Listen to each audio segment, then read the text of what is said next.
Friends, YouTube views count మార్చబోతుంది. అయితే దీనివల్ల క్రియేటర్స్కి మనీ పెరుగుతుందా తగ్గుతుందా అని చాలామంది క్రియేటర్స్కి కన్ఫ్యూజన్ ఉంది. ఆ కన్ఫ్యూజన్ ఇప్పుడు క్లియర్ చేసుకుందాం. ఈ వీడియోలో సింపుల్గా ఎక్స్ప్లెయిన్ చేస్తాను, చివరి వరకు చూడండి. వీడియో నచ్చితే చివరిలో ఒక్క లైక్ చేయండి, అలాగే మన ఛానల్ ఇప్పుడే సబ్స్క్రైబ్ చేసుకోండి. అయితే యూట్యూబ్ ఆగస్టు 24, 2026 నుంచి వ్యూస్ కౌంటింగ్ మెథడ్ను మార్చబోతుంది. యూట్యూబ్ అసలు ఇలా ఎందుకు చేస్తుందంటే, యూట్యూబ్ ప్లాట్ఫామ్లో వ్యూస్ కౌంట్ ఎలా జరుగుతున్నాయనే కన్ఫ్యూజన్ తగ్గించడానికి, ఇంకా షార్ట్స్కి, లైవ్ స్ట్రీమ్స్కి, లాంగ్ వీడియోస్కి అన్నిటికీ కన్సిస్టెంట్ మెథడ్ తీసుకురావడానికి ఈ చేంజ్ తీసుకొచ్చింది. అయితే ఈ అప్డేట్ ప్రకారం మొదటి ఫ్రేమ్ పడగానే, అంటే వీడియో ప్లే అయిన మొదటి సెకండ్ నుంచే వ్యూస్ కౌంట్ అనేది మొదలవుతుంది. అయితే గతంలో ఎలా ఉండేదంటే, ఏదైనా వీడియోను ఒక 30 సెకండ్ల పాటు చూస్తే అది 1 వ్యూ కౌంట్గా పడేది. కానీ ఇప్పుడు అలా లేదు. ఏదైనా వీడియో ఒక్కసారి ప్లే చేసిన మొదటి సెకండ్ నుంచే, లేకపోతే హోమ్ స్క్రీన్ పై దానంతటా అదే ఆటోమేటిక్గా ప్లే అయిన ఒక వ్యూగా పరిగణించబడుతుంది. ఈ మార్పుల కారణాలు ఏంటంటే, ఇంతవరకు యూట్యూబ్ షార్ట్స్కు వాడే విధానాన్ని లైవ్ స్ట్రీమ్లకు, లాంగ్ వీడియోలకు, పాడ్కాస్ట్లకు ఇదే వర్తింపజేస్తుంది.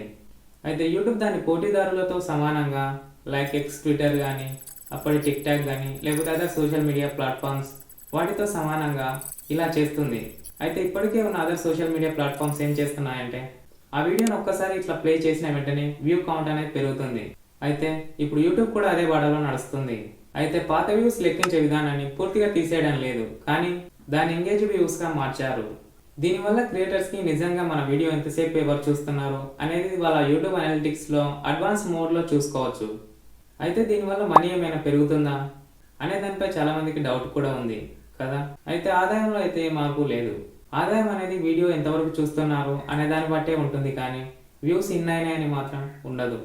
ఇక్కడ ఒక ఎగ్జాంపుల్ తీసుకుంటే, 10 లక్షల వ్యూస్కి ₹1,00,000 వచ్చాయనుకుంటే, కొత్త కౌంటింగ్ మెథడ్ ద్వారా 12 లక్షల వ్యూస్కి 1.2 lakhs వస్తాయని మాత్రం కాదు. అయితే యూట్యూబ్ పార్ట్నర్ ప్రోగ్రాంలో అర్హత నియమాలు అయితే మారవు, కానీ కొన్ని పేర్లు మాత్రం మారుతున్నాయి. అవేంటంటే, వ్యాలిడ్ పబ్లిక్ వాచ్ అవర్స్ అనేవి క్వాలిఫైడ్ వాచ్ అవర్స్గా, అలాగే వ్యాలిడ్ పబ్లిక్ షార్ట్స్ వ్యూస్ అనేది క్వాలిఫైడ్ షార్ట్స్ వ్యూస్గా మారబోతుంది. అయితే ఇక్కడ క్రియేటర్స్కి ఒక బెనిఫిట్ ఏంటంటే, దీనివల్ల స్పాన్సర్షిప్స్ పెరిగే అవకాశం ఉంది. అయితే వ్యూస్ ఎక్కువగా కనిపించడం వల్ల క్రియేటర్లకు బ్రాండ్ స్పాన్సర్షిప్స్ కానీ, డీల్స్ కానీ త్వరగా పొందే అవకాశం ఉంటుంది. సో ఇక్కడ ఓవరాల్గా చెప్పాలంటే, వ్యూస్ కౌంటింగ్ మెథడ్ అనేది మారుతుంది, కానీ మనీ జనరేటింగ్ ప్రాసెస్ మాత్రం మునుపటిలాగానే ఉందని తెలిసిపోతుంది. అయితే ఈ అప్డేట్ పై మీ ఒపీనియన్ ఏంటి? క్రియేటర్స్కి ఇది యూస్ఫుల్ అవుతుందా, లేకపోతే కన్ఫ్యూజన్ క్రియేట్ చేస్తుందా? మీరేమనుకుంటున్నారో కామెంట్లో చెప్పండి. ఈ ఇన్ఫర్మేషన్ నచ్చితే ఒక్క లైక్ చేయండి, అలాగే మన ఛానల్ ఇప్పుడే సబ్స్క్రైబ్ చేసుకోండి. By for now.